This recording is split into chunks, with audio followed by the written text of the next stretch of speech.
What is going on, guys? Today we're here with two special guests. One from last time, and this is our new guest. Yep. So this is Mr. Sawa from episode 1. Hello, Professor Sawa. And here is our resident professor, Professor Ruian. I'm glad to be here. Thank you for having me. He is not only a PhD professor in sports management, but he is also a former NBA star, and he's now retired. And he's great for you to be here to provide your professional opinion on everything. Yeah, I think, in life there's more than just your own interests and hobbies and whatever you do. And I want to expand my arsenal of skills and passion. And, I'm really glad to be here on this podcast and, just share my thoughts and, gain knowledge from you guys. Yeah, great. And Professor Sawa here is also going to help us out because he has a PhD in a philosophy. Yeah, he's a PhD. Oh, I remember he's a double major at Yale. Yeah, I saw the previous episode. I did some homework. Yeah, he's also a economic major. Yep. Yeah, he's really talented. I really respect his work. Right. Yeah, he recently did a research paper on the link between basketball and Phonk. So, do you care to explain about how these two are linked together?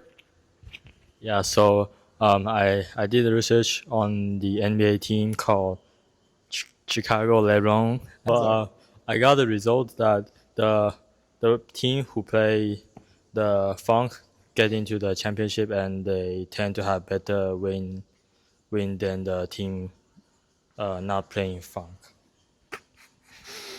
Yeah, that is really an interesting finding, and it's not just correlation. He also discovered that it was causation by running a couple t-tests, and what he did was he split the team into multiple samples, and he sampled their winning proportions, 30 of them each, to ensure that it's a normal sample size, and then he ran the t-test, and he found out that the p-value is so low that there was no way that it occurred by chance, right? So why does Phonk help with our athletic abilities, right? So what happens is, from the first episode, we were talking about how the universe came from Phonk, right? Was created with Phonk, and our hearts were a vessel of Phonk that pulsated throughout us. And when we listen to Phonk, what happens is we regain that connection with nature. Yeah, with nature. Yeah. And what did the primitives of humans do? They were like out hunting, They were connected with nature all the time. Yeah. So the theory is that before like human civilization and everything, all the primitive people, when they walked around, they already had like a glowing aura of Phonk around them.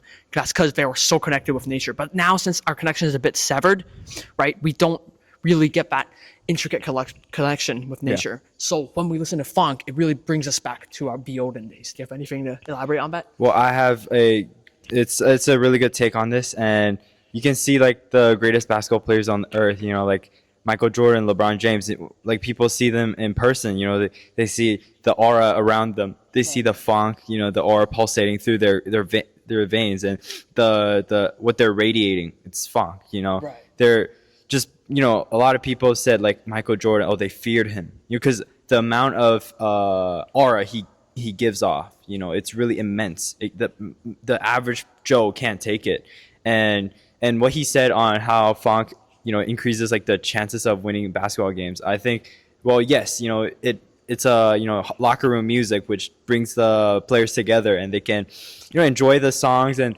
reconnect with the nature and understanding their purpose, understanding where they came from, where their ancestors came from, who they're worshiping, and it really there's really roots to this. And I think if they really you dig deeper, you can see other professions which involve Phonk and music and unity. And this is why on the court, they can be able to pass the ball together and have better chemistry and be able to win games overall. So I think you guys have really great takes, and I think I really like agree with what you guys have. Yeah, of course. And what happens here is, good thing that Professor Ruian here, he's mentioned aura. And what aura really is people mistake by directly linking the amount of Phonk you listen to the amount of aura you have. But aura isn't solely based on the amount of Phonk you listen to and how connected you are to Phonk,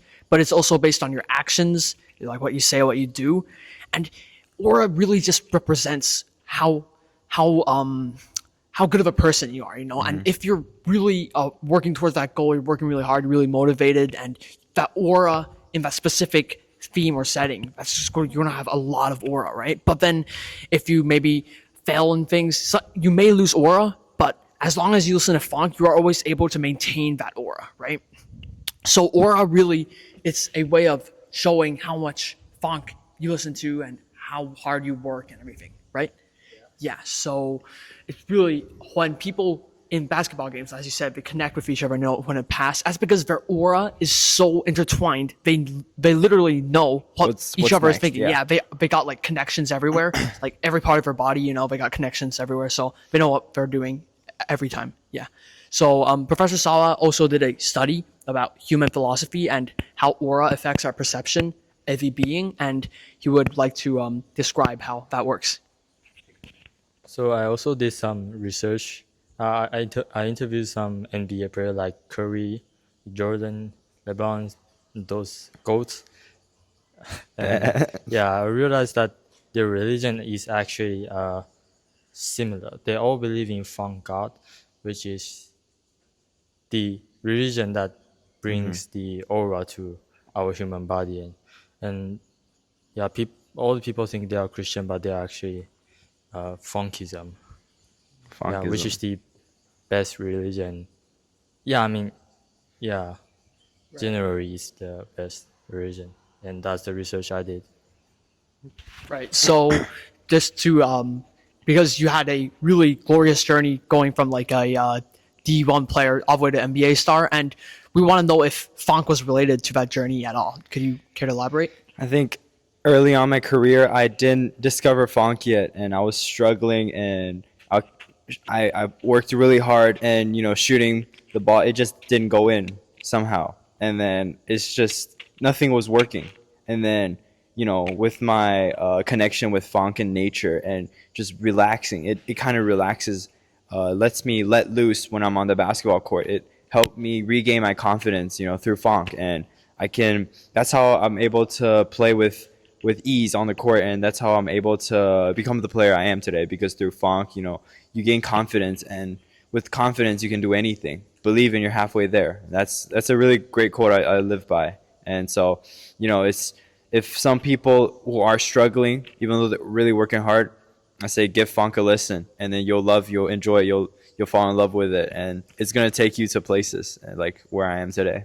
Yeah. So yeah, that's really motivating quote you gave. And for any professional or unprofessional athletes that are struggling out there, just make sure tune in, listen to some Phonk, and you'll start to get what to do. Right, you'll start to get that motivation and work hard. And yeah, just make sure you always have that connection with the celestial Phonk that has created us, and you'll be fine when you're doing any athletic activities. Right. Yeah, just like connect with the nature and stuff. Yeah. Right. Yeah, so that's all for our episode today, and thank you, Professor Thank you for Ruian. having me here. Yeah. It's an honor to have you here, really, and thank you, Professor Sawa, for again visiting us. Yeah, and tune in next episode for more Phonk philosophy tips, and we'll see you in the next one. See ya. See you.